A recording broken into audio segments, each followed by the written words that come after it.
nome é Natan de Oliveira P. Eu sou estudante do curso de Agronomia da Universidade Regional do Noroeste do Estado, do Rio Grande do Sul. Minha apresentação será sobre edição de genomas e seus mecanismos. Trabalho para a disciplina de Genética e Melhoramento Vegetal, coordenada pelo professor e doutor Ivan Ricardo Carvalho. A edição genética sempre esteve presente na agricultura. A natureza vem editando genomas há milhares de anos, e nossos ancestrais têm se beneficiado desse processo há pelo menos 10 mil anos. O genoma é toda a informação hereditária, escrita no DNA, de um organismo RNA quando o organismo for um vírus. Diariamente, ocorrem alterações nas sequências de DNA, que em sua maioria são corrigidas pela própria célula. No entanto, algumas modificações podem ser passadas aos descendentes, originando organismos geneticamente diferentes e que podem resultar em novas características. Quando isso ocorre, podemos dizer que houve uma mutação gênica ou edição gênica. Na década de 90, foram desenvolvidas técnicas baseadas em proteínas que exigem da engenharia de proteínas que se faça uma sequência-alvo. São elas, os genes e os tags.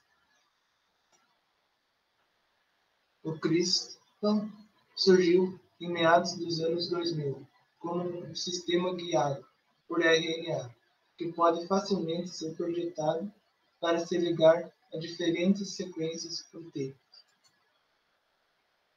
Nomeadamente, a edição gênica natural se dá quando novas características permanecem no ambiente. Esse processo permite que plantas com variantes genômicas fossem incorporadas na dieta de determinados povos, e assim acaba selecionando plantas com melhores características para a alimentação. Um exemplo clássico é o milho, que hoje é muito diferente do seu ancestral selvagem. As alterações no genoma das plantas são fundamentais para o aprimoramento das culturas, e isso vem trazendo um enorme benefício para os cultivares do século XX. Exemplos clássicos do avanço da ciência estão na melhora da produtividade de vários cereais, como soja, arroz, cevada, milho e outros. O melhoramento genético iniciou na década de 40, através de um processo chamado de mutação induzida, onde os pesquisadores utilizaram radiação e reagentes químicos para editar o DNA de forma aleatória, em tomates, trigo e algodão. Na década de 70, com o domínio da técnica de sequenciamento de DNA, abriu-se novos horizontes para o melhoramento genético dos vegetais. A evolução foi tanta que permitiu a incorporação de genes inteiros, iniciando assim a era dos transgênicos. Na década de 80, por um longo tempo, a edição gênica foi imprecisa e trabalhosa devido às mutações aleatórias, que fazem com que os pesquisadores avaliem-se milhares de plantas em busca de uma característica de interesse. Com o surgimento do direcionamento genético na década de 80, foi possível eliminar ou adicionar nucleotídeos nas sequências de DNA. Desafios. Esse sistema foi desenvolvido a partir de uma classe de proteínas conhecidas como dedo de zinco. Os pesquisadores desenvolveram uma cadeia de proteínas, dedo de zinco, unidas a um outro tipo de proteína capaz de cortar fragmentos de DNA, a Falco. Esse sistema pode então ser personalizado para reconhecer e cortar diferentes sequências. Trata-se de um modelo muito trabalhoso para a engenharia genética de proteínas. A Falco corta apenas uma fita do DNA. Com isso, a engenharia precisa montar uma záfia para cada fita, e assim cortar a dupla fita de DNA da proteína a ser modificada. Desenvolvimento SAFs. Desenvolvimento da TARES.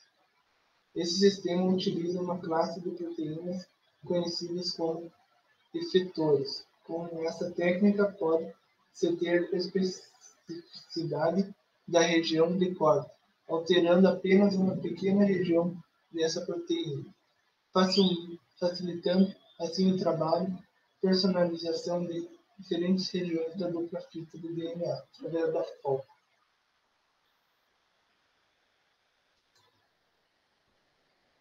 CRISPR. Nesse sistema, proteína FOLCO é substituída pela Cas, proteína que é usada no mecanismo de edição genética para cortar a dupla fita do DNA. A proteína da família Cas encontra-se próxima da sequência de DNA a ser modificada. É o mesmo sistema utilizado pelas bactérias que se utiliza de uma sequência guia de RNA para diferenciar a proteína CAUS ao local de corte da dupla fita de DNA.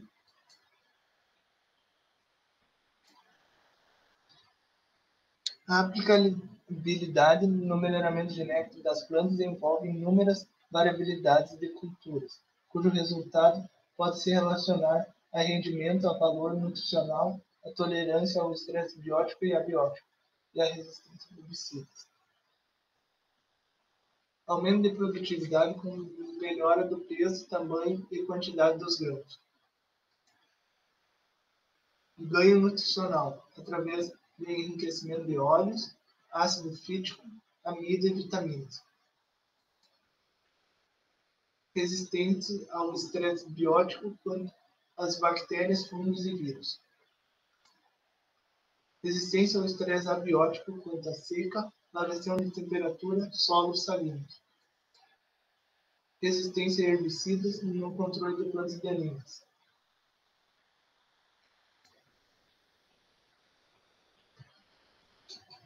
Além dos fatores acima exemplificados, é importante salientar que um dos fatores que aceleram a aplicação de técnica de edição genética é a disponibilidade de cada vez mais genomas sequenciados, pois a partir deles é possível identificar com maior precisão genes-alvos para a edição genômica, e assim dar início ao desenvolvimento de uma nova cultivar.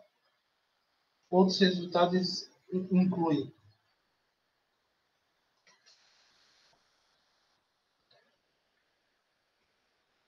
na inativação de genes que afetam negativamente as plantas, por exemplo, arroz.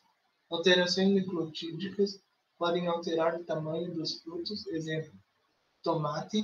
Genes de suscetibilidade editados geneticamente a fim de gerar plantas. Resistência a patógenos, exemplo, citros e trigo.